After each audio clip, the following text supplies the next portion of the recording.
years, I have found that there are three main things that trip us up when it comes to our practicing. Between my own practicing, between helping my students learn to practice more effectively and find ways to practice and how to make progress, and just also looking at my other hobbies that require a lot of time, like learning foreign languages, for example. These three things pop up over and over again. And I want to address these points for a few reasons. First and foremost, I just think it's nice to address the elephant in the room. Everyone struggles with these issues at one time or another. It might not be that you struggle with all three all the time, but it's just nice to know that we're not alone in these things. We don't always get to see what practicing looks like for other students. We don't always get to see what the progression looks like for others.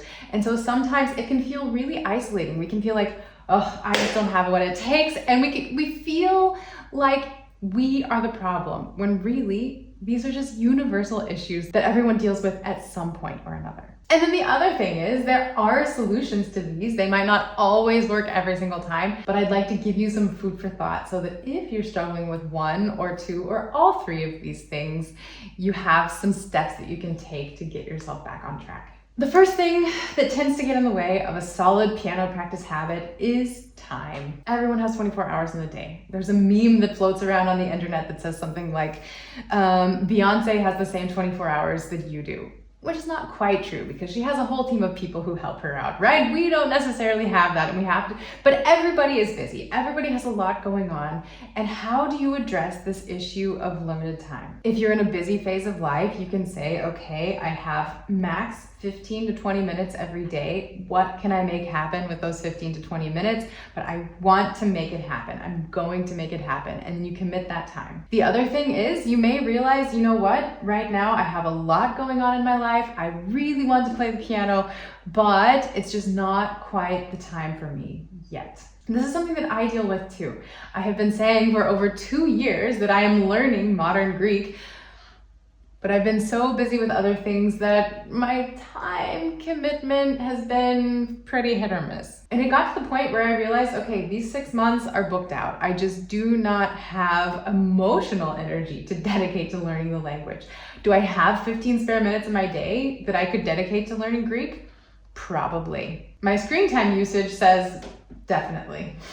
But there are only so many things that we can juggle at a time. So if this isn't the right time for you, you can also say, okay, not the time, but book it on your calendar. I want you to book something in your calendar 3 months out or 6 months out so that you can come back to this. Because you wouldn't be here watching this video if you didn't really want to learn to play the piano. But it can also be really freeing to say, okay, I have 3 months to get things more organized, and then when those 3 months are up, I'm going to make a way to make it happen. It doesn't have to be today. Music is not just going to disappear from the world. The piano as an instrument is not going to just stop existing. So you can come back to this later if you decide it's not the right time for you.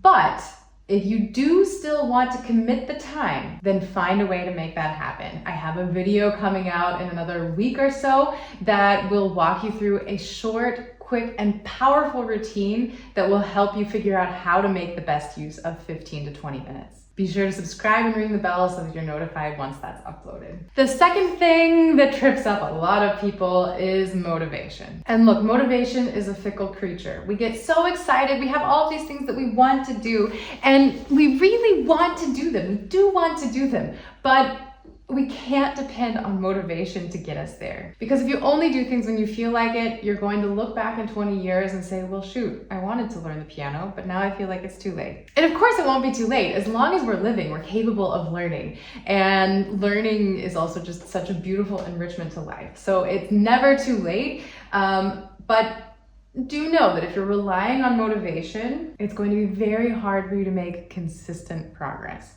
And this means that you need a way of getting yourself out of a rut. Because again, if you're depending on motivation, you're going to wake up a week from now or a month from now and realize, oops, I watched that video when Robin was talking about motivation. I practiced once.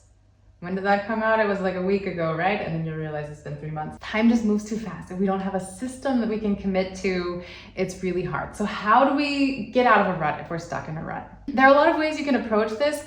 One way would be starting a piece that you're really excited to learn. However, you have to be careful with that one, because if you get this shiny object syndrome of, okay, I start a new piece to develop a bit more motivation to get me going back at the piano, then once your motivation starts to sag, then you'll choose another new piece and then another new piece, and you'll never really finish anything. You'll just have lots of half-learned pieces laying around, which can also be really defeating at some point. And that also makes it harder to find motivation later on, because then you'll realize, well, if I start another piece, I'm not going to finish it anyway. If any of this is ringing a bell, which I think it rings a bell for all of us on one topic or another, whether it's a hobby or work or project that we're starting, I think, again, like I said at the beginning, this is sort of a universal human experience. So what do we do? How do we approach this? When I get stuck, I like to look for quick wins. What is one small thing I can do today, right now, that will move the needle, that will move me an inch forward or a step forward? And then if you can create a chain of those small wins, then you'll start to come into motion again. Or it might sound silly, but just keeping something like a progress chart, just having a little calendar, and that you cross off every day that you practice, and the goal being that you don't want to break the chain. And if you do break the chain, that you don't miss more than once. And I really would recommend printing out a calendar, keeping it at the piano, and just crossing off the days when you practice. Because once you start to see those X's in a row, you really start to get attached to the idea of, I practiced 5 days in a row. I don't want to lose my streak. So then you, even if it's just 5 minutes, then you sit down and you do it. Whatever works for you. This is a really complex theme within psychology, so we can't go into every single way to get out of a rut, but hopefully those few ideas give you some food for thought. And if you have ideas on how to get out of a rut, let us know in the comments below. Share it with this community so that we can all see, and I'm always looking for ways to do this too. So I can't wait to hear what you have to offer and read your brilliant ideas. And last but not least, the third thing is this really working? Because again, we already said, playing the piano, it's a long-term commitment. We have this cliche that it's a marathon, not a sprint, but honestly, I would say it's an odyssey, not a marathon. It's so long-term, it's so hard to wrap our minds around, and it can feel hard to commit the time to something if we don't actually know, if we don't have proof that what we're doing is working and that it's actually going to be worth it in the long run. And I can tell you, it is going to be worth it in the long run. And I can tell you that there are ways to improve how you're practicing and to make sure that you're learning more effectively. And there are different ways that we can approach practicing. And learning to practice is an important topic within playing the piano and learning piano playing. But if I were to boil it down to one quick win for you today, it would be to find a way to make measurable progress in every single practice session. And I'm going to qualify this, because you are probably overthinking what I am telling you right now. You're probably thinking, okay, then I need to learn 16 measures today.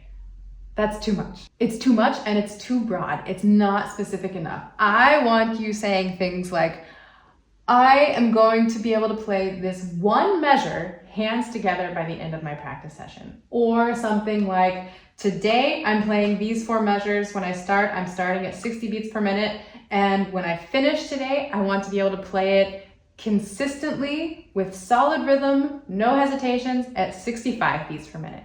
That is a win. That is measurable progress. It doesn't have to involve a metronome marking, although I think that is kind of a nice way to make measurable progress at the piano, just because so much of what we do at the piano is not measurable on an objective scale. And that's the problem with an art form. It's not all objective. There's so much subjectivity, and sometimes we're too close to what we're learning to actually see the bird's eye view and to see the progress. Sometimes we lose the forest for the trees just because we're so focused on really tiny details that we don't even realize how much it's improved.